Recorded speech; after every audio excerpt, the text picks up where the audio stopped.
am Jennifer Tuttle in Wilder, Idaho. I teach grades 6 through 12 technology.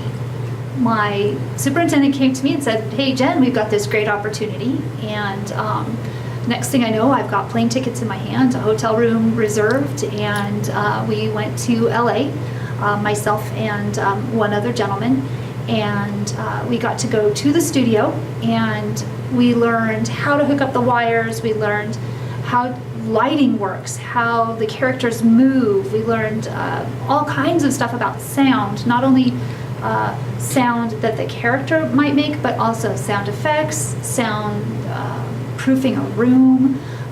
We learned just about everything that pertained to creating a cartoon. When you're watching them, you don't think that there's that much that goes into it because they make it look easy.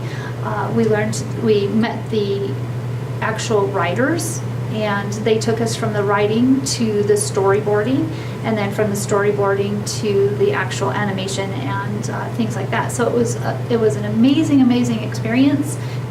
When you're going through it, you're just so overwhelmed with everything, and your brain is thinking about all the different possibilities that you can do at, like for me, it would be at our school.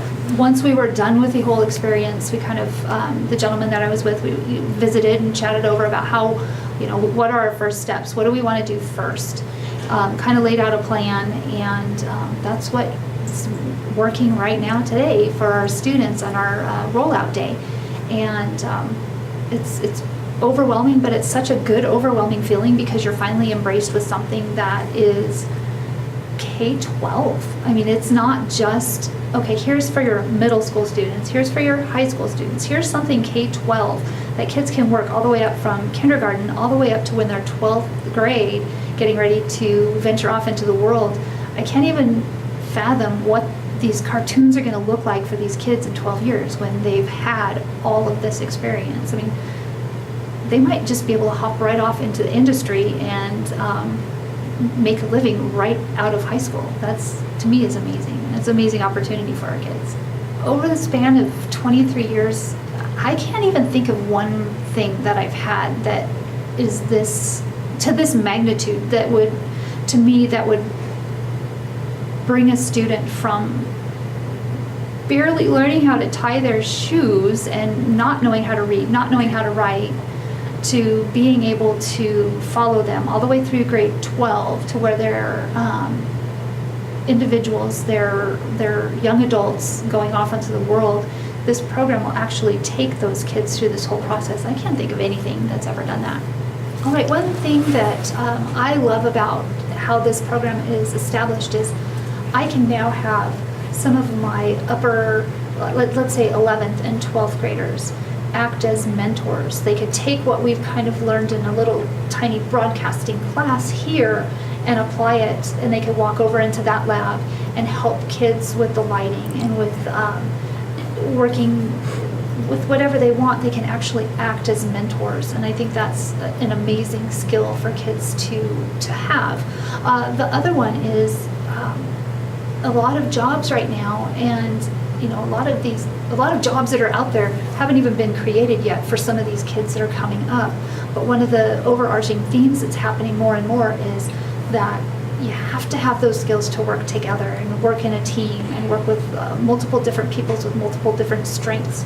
And being able to have a program like this where kindergartners are working together, first graders are working together, and it goes all the way up to high school, they're going to get a chance to work with all kinds of different people, all kinds of different skills and strengths and weaknesses. And so they're getting that collaboration that they might not have had if we were working in a very static program where you do this and then you do this. You're all very independent and you can prove that you can do it.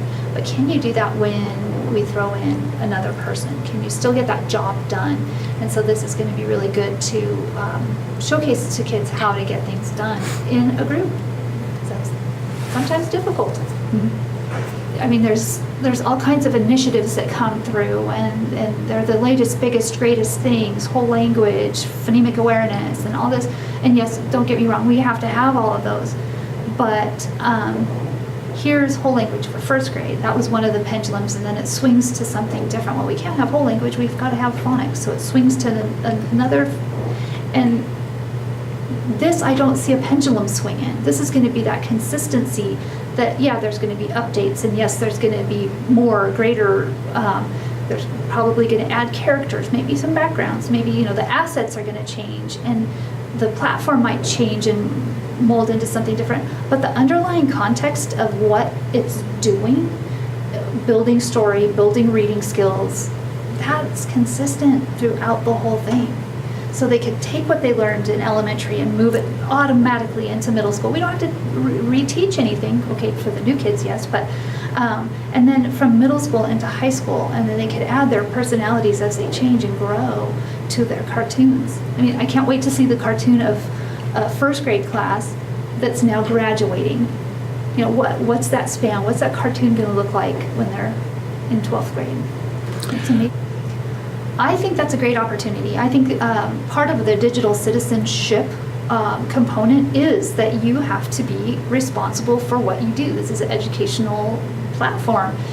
We're in the field of education.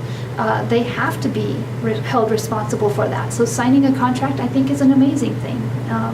Even the context of being held to the contract. What happens if you break that contract? There's going to be consequences. If I go out in the real world and I break a contract, there's consequences. And so this is a real world problem and a real world issue.